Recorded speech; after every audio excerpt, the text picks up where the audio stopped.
Okay, so just officially welcoming everyone. It touches my heart to be here with you. And what we're going to be talking about today is how we receive intuitive information. So we will be exploring 7 of the clairs. And if you're wondering, well, what are these clairs all about? Think about like clairsentience. That's a one that a lot of people know. Another word for that would be being an empath, right? Receiving that intuitive information through being able to feel other people's emotions. Okay. So that's just an example of one of the clairs. So I'm just going to go ahead and just share my screen.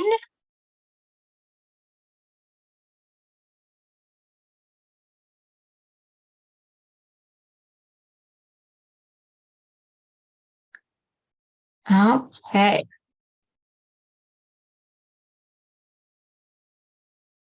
And you might even just take a moment right now just to kind of think of how are the ways that you're receiving intuitive information throughout your life?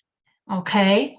You might be someone that's very visual, that gets images. You might be what I call a feeler and a sensor. Maybe you feel things deeply. Okay. Whether it's for humans, animals, the state of the world, like what we're going through. If you notice that it touches you deeply, you feel deeply. Okay. Other ways that you might be receiving intuitive information is maybe you have a developed meditation practice and you sit there in quiet and you just get this knowingness inside of you. Okay. So you're just taking that moment to think of what are those ways in which you're receiving intuitive information.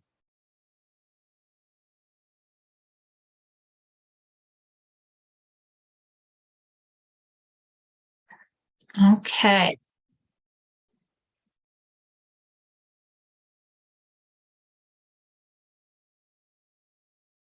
So what we're going to learn about is how you're receiving intuitive information and identifying that for yourself. Okay, so you can, put some words to or gain some clarity and insight of, oh, this is how I receive intuitive information. Or maybe you're wanting to explore further a way in which you're receiving information or you're wanting to receive information. And I'll have little tools, very simple tools that you can do in order to start developing that further. Okay. For some of you know that I love using tools that are very simple and easy to apply, but have really profound results. Okay. So the first one I want to explore with you is your claircognizance or clear knowing.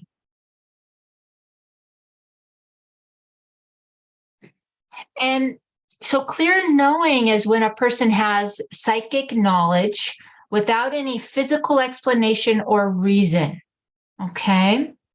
This can be precognition, retrocognition, right? The knowledge of maybe future events or past events coming in.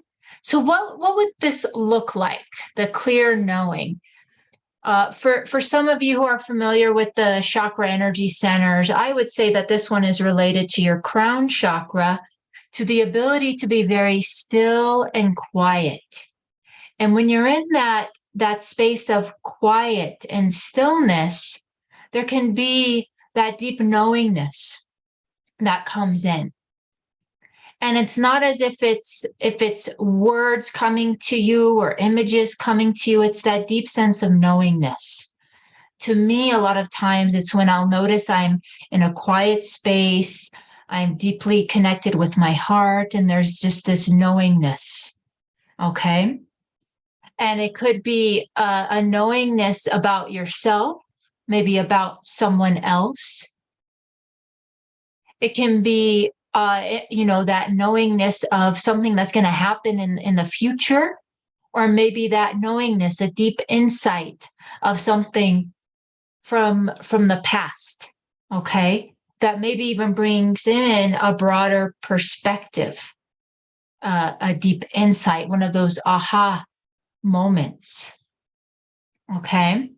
And a great way to practice the claircognizance or clear knowing, if you notice that that comes in where you just know things and you don't know how you know things, right? There's no physical explanation or reason for how you know it, right? You just do, okay? So that's your intuitive ability that you're working with. And you can use automatic writing. Okay, so when you're in that space of clear knowing, it's not as if you were maybe even seeking that information. It's as if it just kind of comes to you. And some of you are familiar with just getting out of the way, right? Where you're not letting kind of your full personality be in the way of assessing things. You're taking the back seat. You're getting out of the way. And when you're in that space, you can do the automatic writing.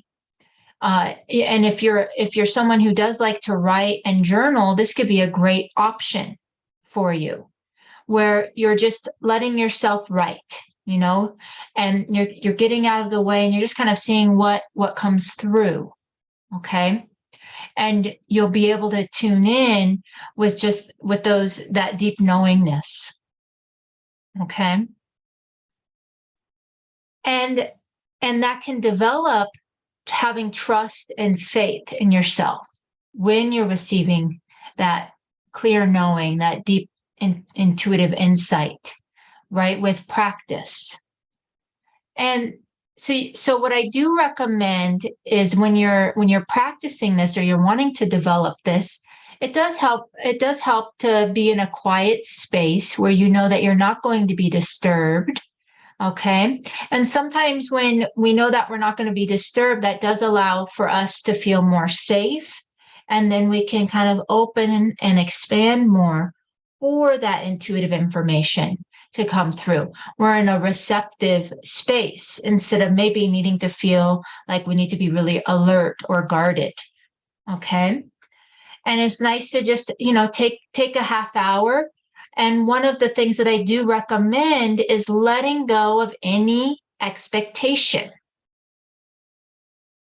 So you're not holding on to this expectation of like, oh, I'm going to get this amazing insight, right?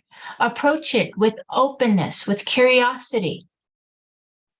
And just let yourself see what wants to come through. So you can connect with receiving that intuition, those intuitive messages, those deep insights. And if you're someone who's like, oh, I really don't like to write, I don't like to journal, another way of doing this is honoring, right, that space of quiet, going somewhere where you feel safe, being open and receptive, and just let yourself be quiet. And you don't have any expectations. You're just letting yourself be quiet. And then you may notice that you get this deep sense of knowingness, these intuitive messages that come through. One thing that I love to do for myself is I might go on a little walk in nature and kind of find that spot that really calls to me.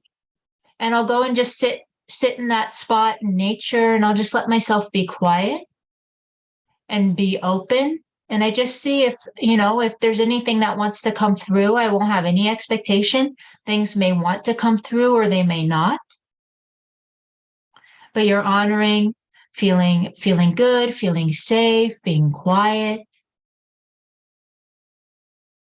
and being open and receptive. Okay. And a lot of times you won't know where the intuitive messages came from. It's just this knowingness that you have, that it actually kind of feels like it's inside of you, this knowingness. Okay. So we're going to shift to the next Clair. So I hope that gave you some just ideas if you were wanting to connect with your clear knowing, some steps to work with developing that for yourself, or maybe you were already getting that, just that clear knowing, and you didn't know what it was, where at times you just know things and you don't know where it comes. That's your intuitive self supporting you. Okay. So next one is that I want to explore with you is clairvoyance, clear seeing. So for some of you, you know that for me personally, I do have this intuitive ability very developed. And so what is being clairvoyant or clear seeing?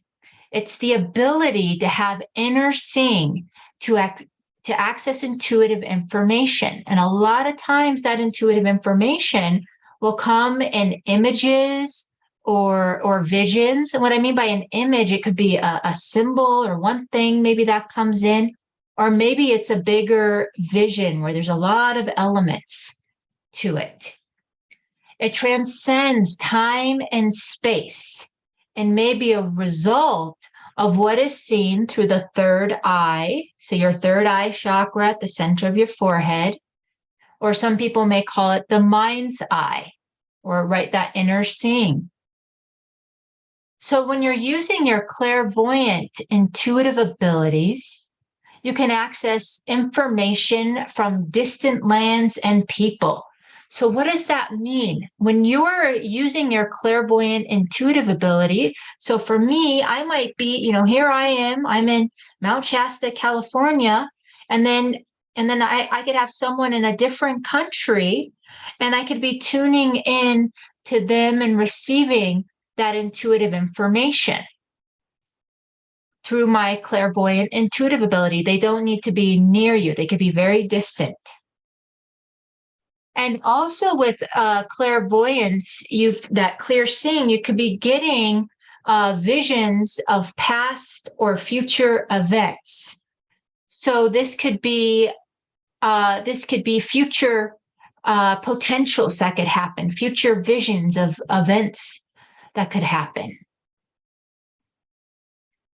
And I just want to share some ways that you could even develop this further for yourself. And sometimes it's just nice to know that it's like, oh, okay, so that's what's happening. I'm getting these images and visions coming in, and I could pay attention to these because this is, right, that's your intuitive self talking to you, right, by delivering those images and visions. And just so you know, we can be a little bit unique in how we receive intuitive information. And it's nice to get clear on what is that kind of natural way that's already developed for you that you are receiving intuitive information, because it can be a little bit unique to you. And some great ways for developing clairvoyance is through visualization meditation techniques. For me personally, this is how I developed my clairvoyance. And also another way is just having that intention to heal yourself. When you're tested in life and something comes in to work with and to heal, if you hold that intention to make that choice to heal yourself in those moments when you're tested, you'll notice that through that healing and learning journey or process, that filters that were once in place dissolve and fall away, and it's as if there's this more spaciousness to see in clarity, to have that clairvoyance, that clear seeing, clear sight. And because those filters that were once inhibiting you to see are no longer there, right? They fall away. That's just one thing that I've noticed when I choose to heal in those moments when I'm tested. The easier way, though, is a visualization meditation techniques. If you go to my YouTube channel, I got great guided meditations there. That's a great resource.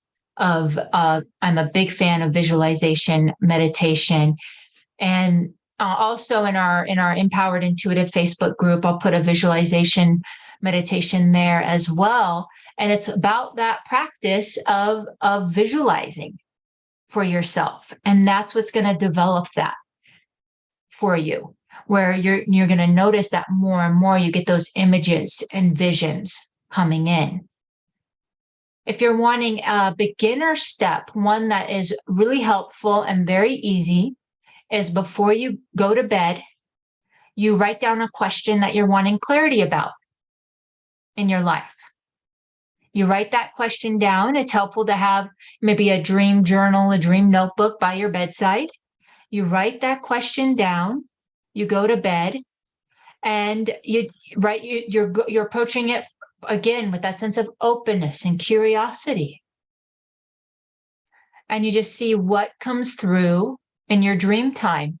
I highly recommend this practice for anyone who's dealing with holding on too tightly to expectations, to needing to receive that intuitive information, right? You're holding on tightly to any of those expectations.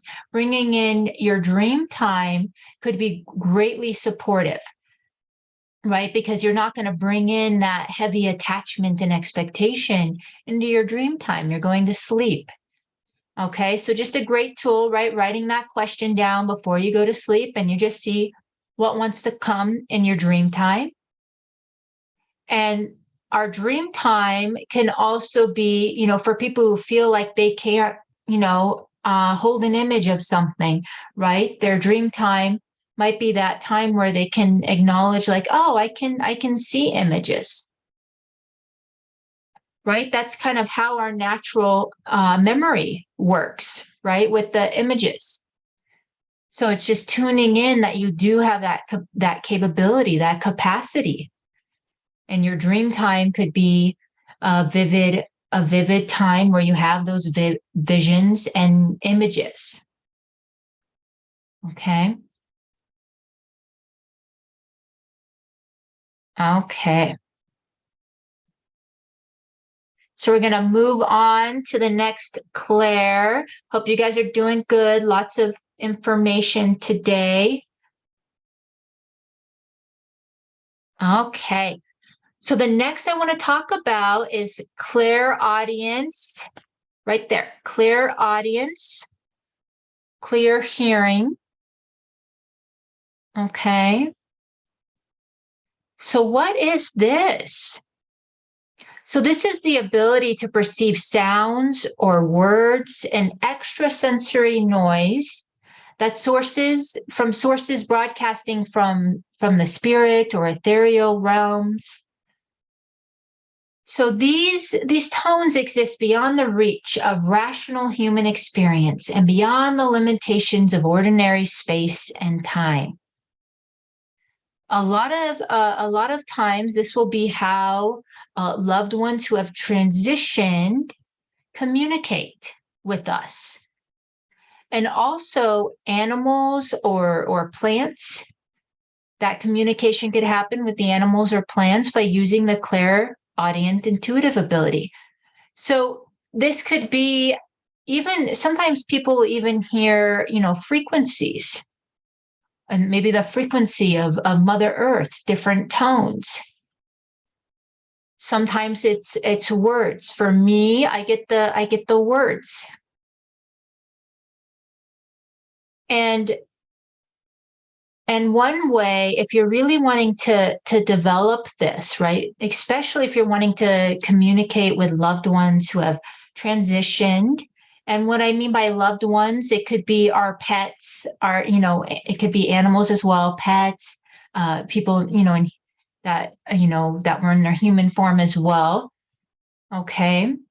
And what I do recommend, if you are wanting to open up to this ability, this clairaudient ability, is you can set up an altar. Okay.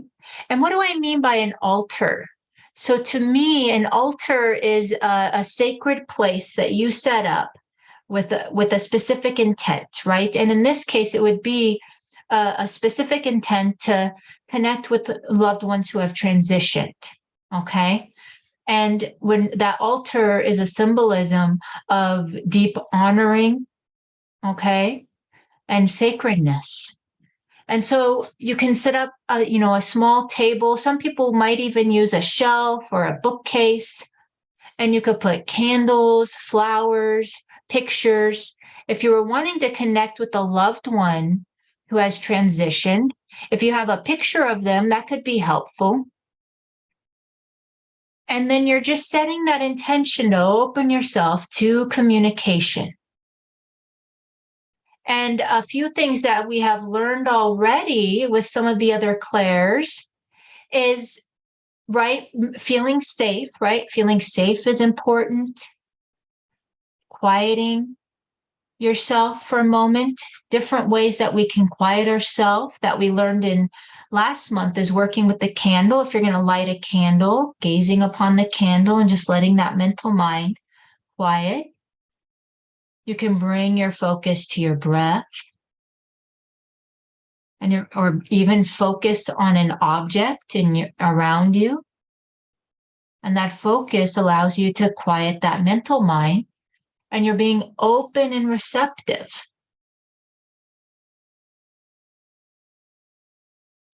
So you set that intention to open yourself to communication, and you can bring a specific deceased loved one to mind and just ask, do you have a message for me?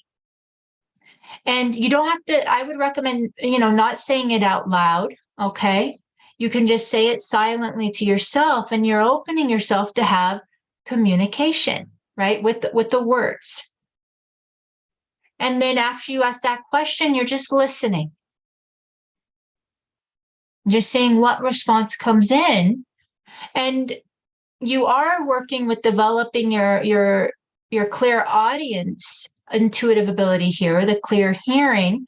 However, when you do this, you may notice that the message doesn't come to you in words. You might receive it in different ways. You might get an image that flashes.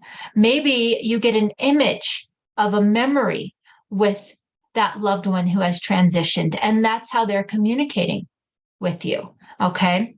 So just so you know, you might be having that intent to open yourself for developing your clairaudience, but the intuitive message may come in a different form. And you're going to just want to listen. Okay.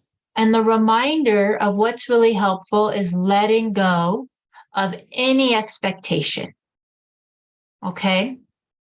And you might need to check in with yourself with that. You might have to pause at moments. It's like, oh, am I holding on to any expectation to receive a message right now?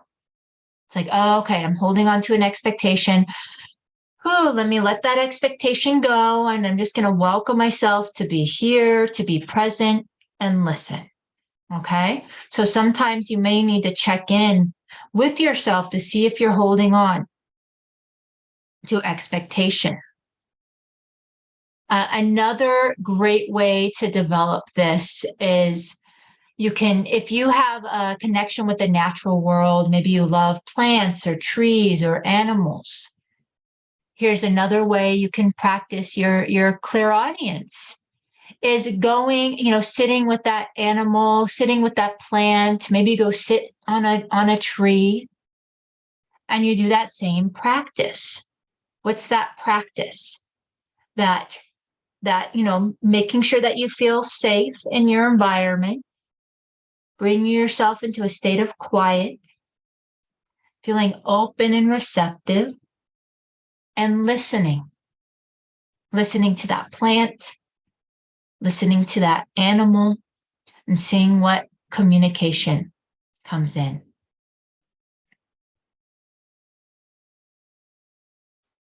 Yeah, and you can establish that animal communication or plant communication, and you're letting go of the mental analysis as well. Okay. So if you've been hearing voices, you're not crazy. This is just your clairaudient intuitive ability. Okay. That could be good to know. Oh. Okay, so we're going to move on to our next Claire. I think this one might, to me, this one might be the one that most people are familiar with. Okay, so this is the clairsentience, clear feeling. Another word for this is empathic, where you're feeling and sensing the emotions of other people. Okay. If you're empathic, just a reminder, I do have the webinar replay on, working with your empathic gift, because there can be some suffering associated with it until you learn how to navigate it in a healthy way. So just know that that resource is available for you in our Empowered Intuitive Facebook group there. Okay. And I did put a little orange picture here to symbolize kind of our sacral chakra, which is below our belly button areas, where this intuitive gift, the clairsentience, resides. Okay. So if you're clairsentient, clear feeling, empathic, whatever term you want to use, right? This is your ability to acquire knowledge or intuitive information by feeling. So a person who feels the vibration of other people, animals, and places is clairsentient or empathic. And there are different degrees of this, ranging from the perceptions of thoughts and emotions in others to their physical illnesses and injuries. So some people might go and tune into the physical body of someone and be able to feel and sense what's going on. An example of this would be, say, if somebody was tuning in with someone's body and they could feel restriction, right? Tension, restriction. Okay. That would actually be using your clairsentient intuitive ability.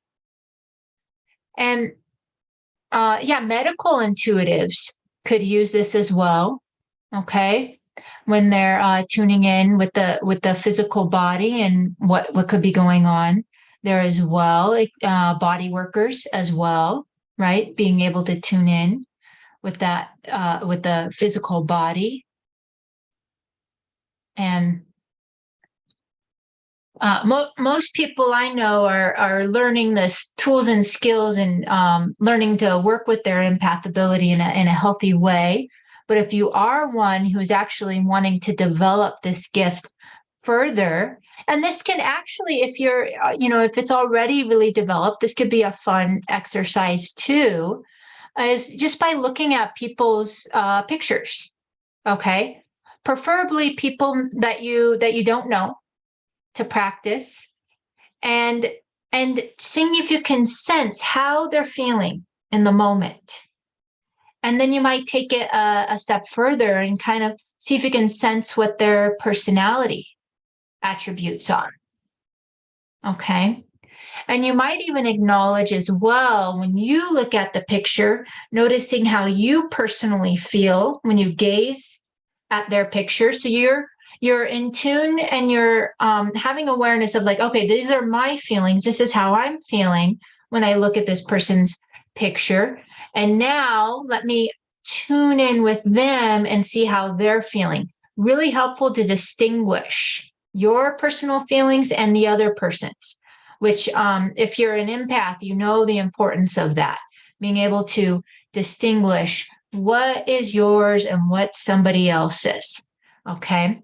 But that's a easy way. Like say if you were say if you were wanting to work with someone.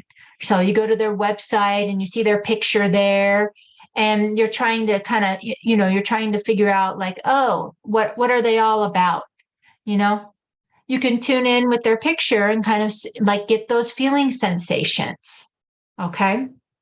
And tune in with what they're experiencing at the time of that picture. And if you want to go another step, I would say, now that you've seen their picture, see if you can tune in with them in present time.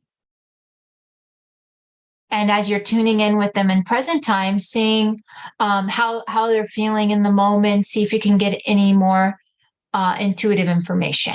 Okay. And what's important when you're doing that?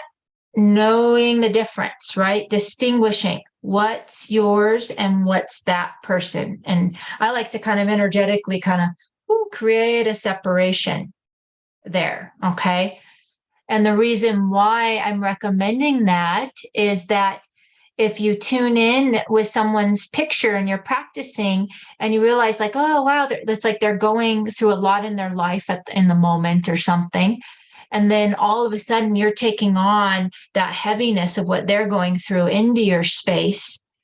And you can't figure out why you're not feeling good. And a week goes by and you have that aha moment of like, oh, that's not even mine.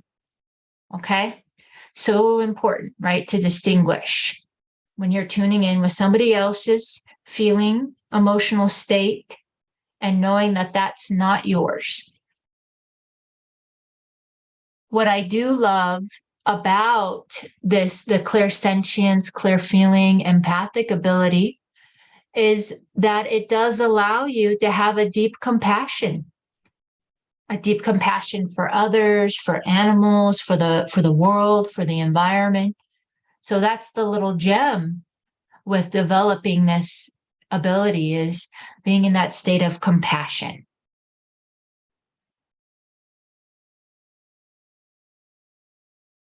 Okay. So we're going to move on to our next Clair. You guys are doing great. Okay. So this one's kind of fun. So the next Clair that we're going to explore is the Clairaudience, the clear smelling.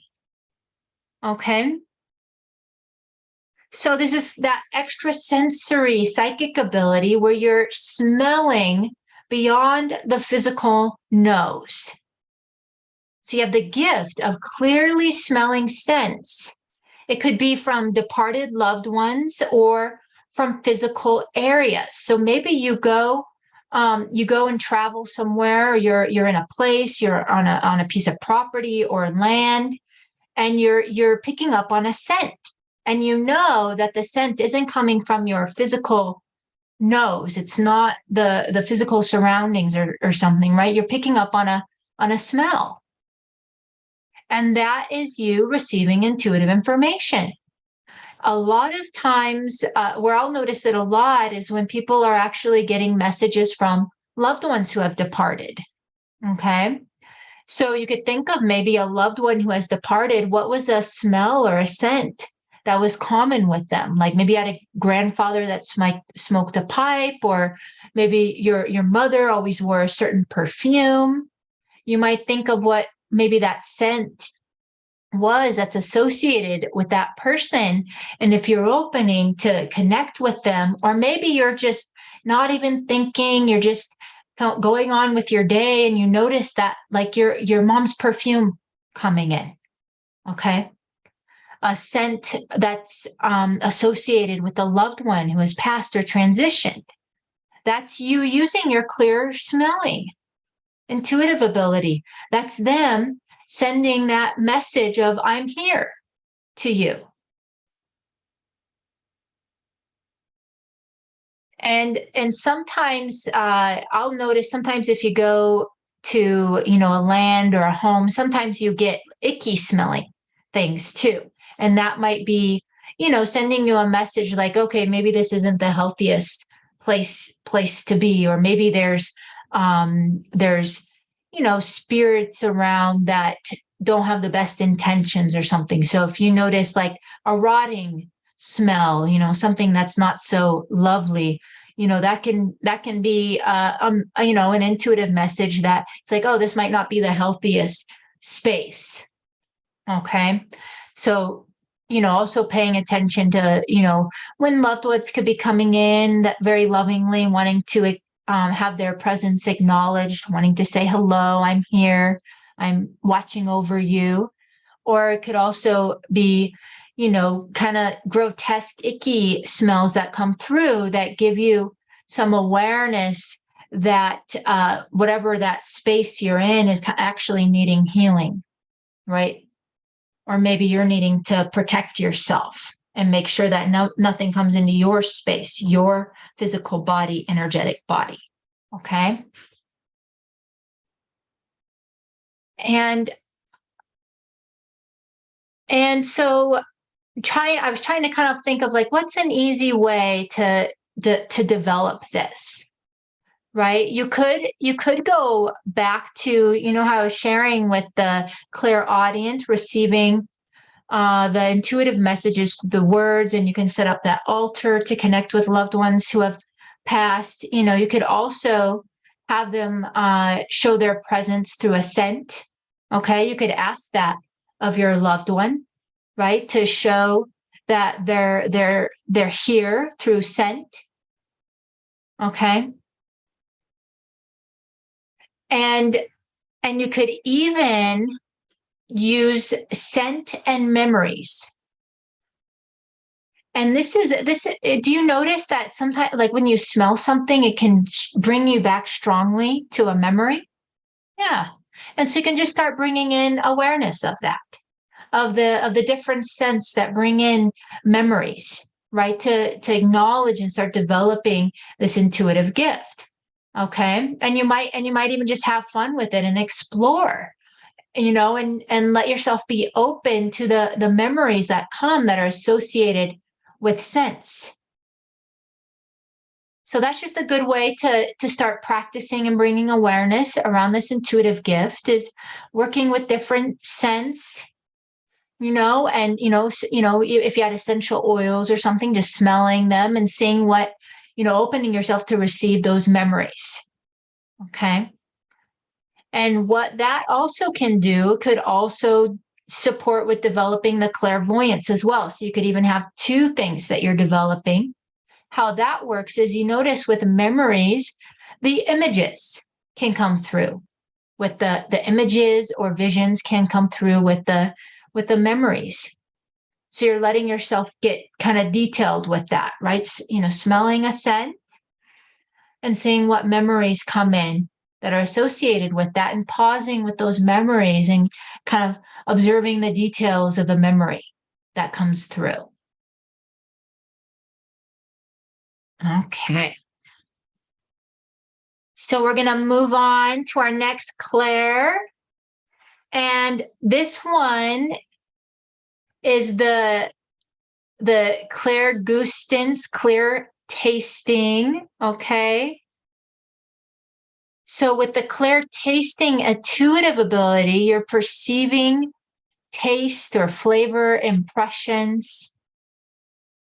And, this could, I would think that a lot of, like gifted chefs are probably using this intuitive ability, right? Where they're tuning in with different flavor profiles when they're cooking, but they're not physically tasting the ingredients. They're tuning in with that intuitive ability. Sometimes the intuitive information through taste can be delivered to spirit mediums or medical intuitives. So spirit mediums are those who are communicating with loved ones who have transitioned, or medical intuitives who are kind of tuning in with the physical body.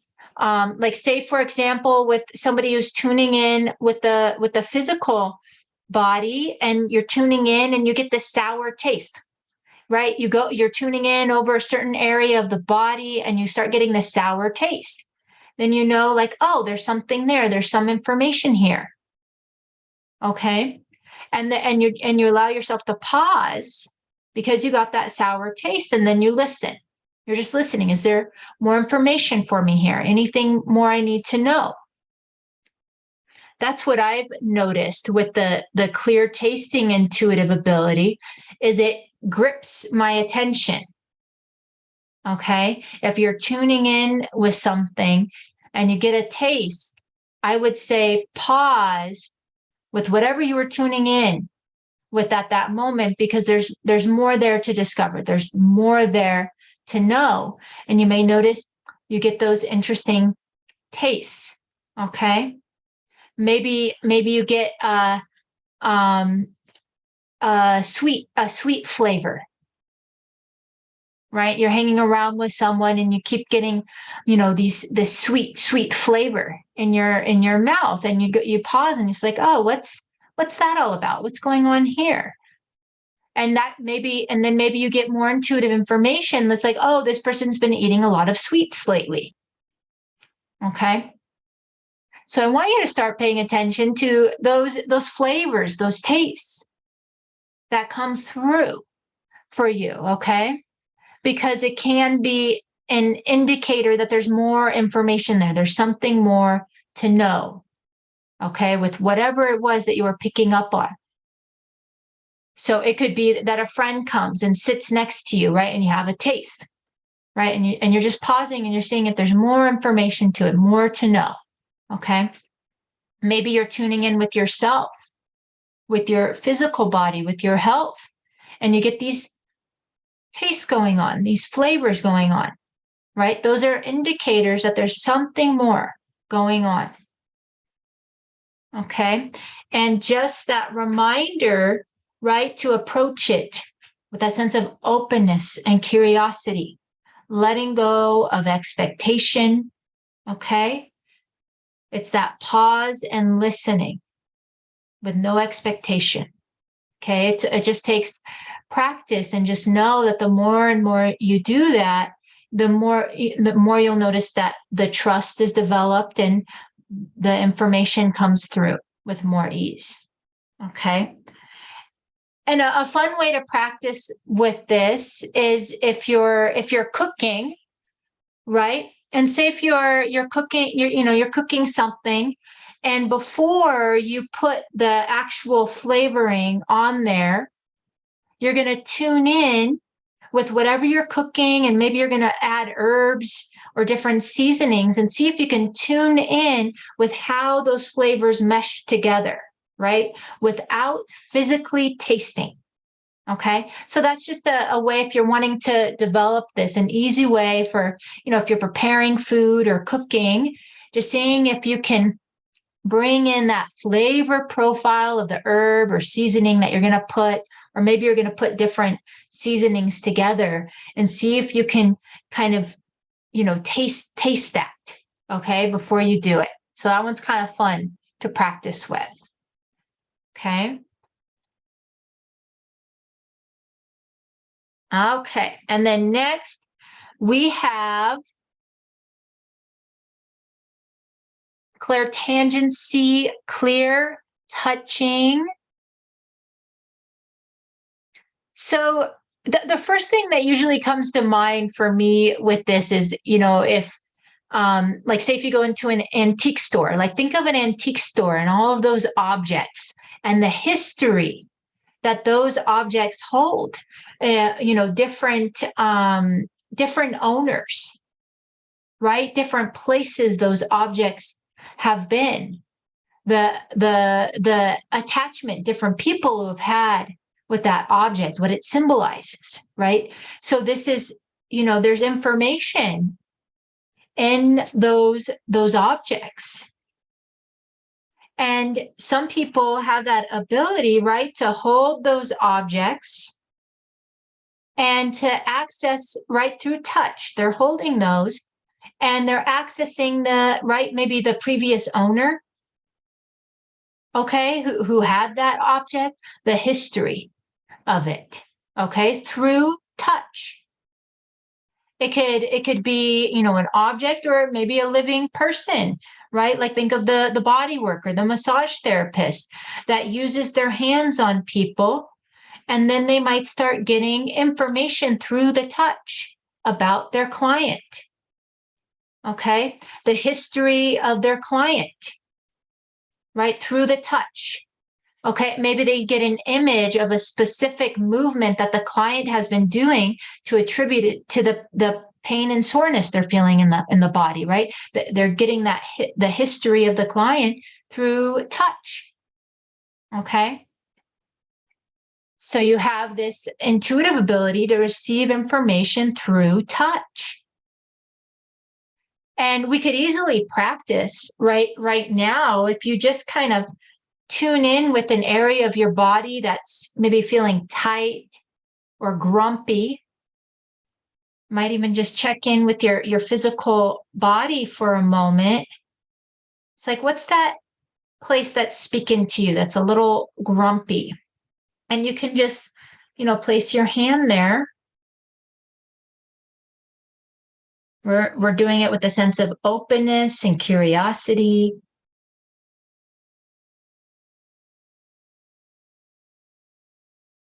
And you're just seeing if there's a message there, an image, words. And you'll have to let yourself go of focusing on, oh, this part hurts, it's tight, it's grumpy, right? You're going to the deeper layer.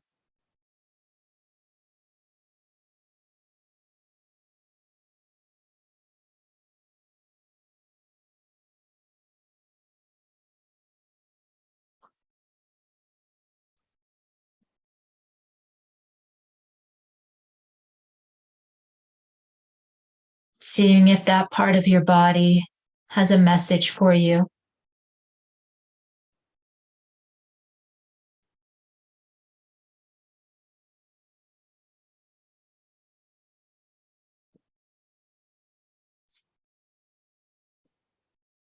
And whatever message that comes through, it's always helpful to meet it with gratitude.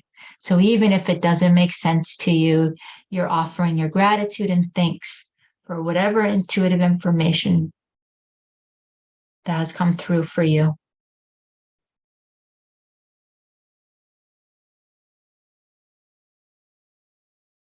And another way to practice, so that one's really easy, right? Just tuning in with a certain area of your body and placing your hand on that area and seeing if you can get any information through touch. Another fun way to practice this is maybe let's see what crystal I got here. So maybe you have a crystal. So some of you love working with crystals. Here's a beautiful fluorite crystal. And you can hold the crystal, right? You're just holding the crystal and saying what messages want to come through from the crystal. So you're bringing that sensation of touch to this object and seeing what intuitive messages want to come through. So just some easy ways to practice that with developing your clear touching, receiving intuitive information through touch. Okay, which could be greatly beneficial, especially if you do some kind of healing practice that brings in that element of touch, or if you even notice that when you touch and embrace yourself, you receive healing through that touch. It could be an intuitive gift that you may want to explore more. Okay. So we went through just 7 of the clairs that, for me personally, that I have all those intuitive abilities. So I felt good with just sharing those. There are more if you ever wanting to research, but those are kind of the 7 main ones there. And let's see if I can figure out. Oh, there we go. Okay. So I just want to kind of check in, see if anyone had any questions about what we reviewed and went over. And if it felt overwhelming, just know that the replay is available. Yes, Maricel. Oh, unmute.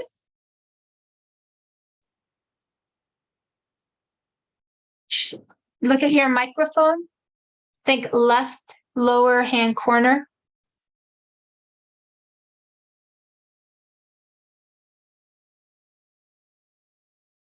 You could type it in too in the chat. Your question. Oh, there you go. You're good. Okay, so I can see you, but I was wondering what's the difference between Clair, like being empath, and the difference of being with the touch. What's the difference? Clair touch. Yeah. Because so one. Yeah.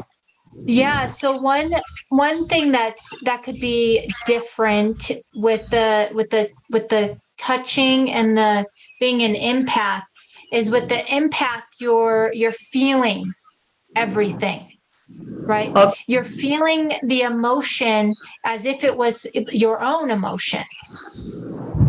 Okay.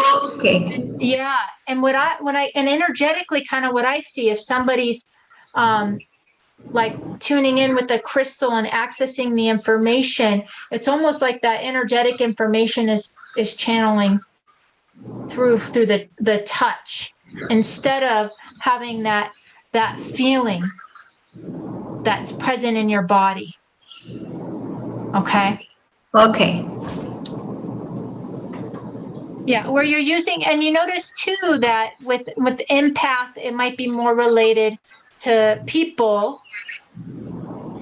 And if you're doing your clear touching with an object, Uh-huh.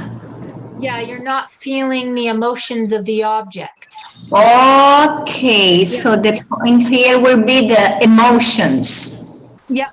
And then with the clear touching, like maybe I get information about where the crystal came from, the lands, where it was mined. Okay. And I'm It's not feeling the emotions of the crystal or the object. okay. Good. A good point is about the emotions. Okay, I got Yeah. it. Yeah. Thank you. Yes, you're very welcome. Yeah. Anybody else have any questions? Okay. Okay. Well, I enjoyed sharing time with you and just, learning about different ways we receive intuitive information. Okay. And then if you need access to the webinar replay, you'll see it there in the Empowered Intuitive Facebook group. And there's also all the past ones there. Okay. The one that we did last month, we focused on developing that intuitive kind of foundation. So if you were feeling like you needed to go back and learn the tools on kind of like setting your space, going into that quiet space, so I would refer back to the one we did last month. Okay. But I love just being here with you and starting to open up that awareness to how you're already receiving those intuitive messages. It's already here. It's already present. And as you even just bring more awareness of that, you'll notice that it'll even come in more strongly. Okay. And I hope there might have been just one of the tools there that called to you that looks like fun to explore on your own. Okay. And then, and for the intuitive cafes, we're here every month. Okay. It's the second Wednesday of every month. It's just fun to learn about different intuitive topics. Next month, I'll be just sharing information about the chakra energy centers. Okay. So that'll be next month. And then what do I have in upcoming events? If you're curious, I have Cece's coming to the Mount Shasta retreat in the fall, in the end of September. I love sharing time in retreat. It's just a time to connect more deeply with our spiritual selves, to pause and get that Clair guidance and intuition of what like sorting things out, what we want for ourselves, those next steps, that path, coming into peacefulness inside, sacred time and community. That's always lovely. And then, of course, a lot of you know that I do offer my individual sessions. If you're ever feeling called to do an individual session or classes and programs, I work very closely with the Akashic Record, and there's classes and programs with that too. Just acknowledging and honoring each and every one of you. I really appreciate your presence and sharing this safe space to explore our intuitive selves. Aw, thank you. Thank you. That was great. Thank you. Such an honor. Take care.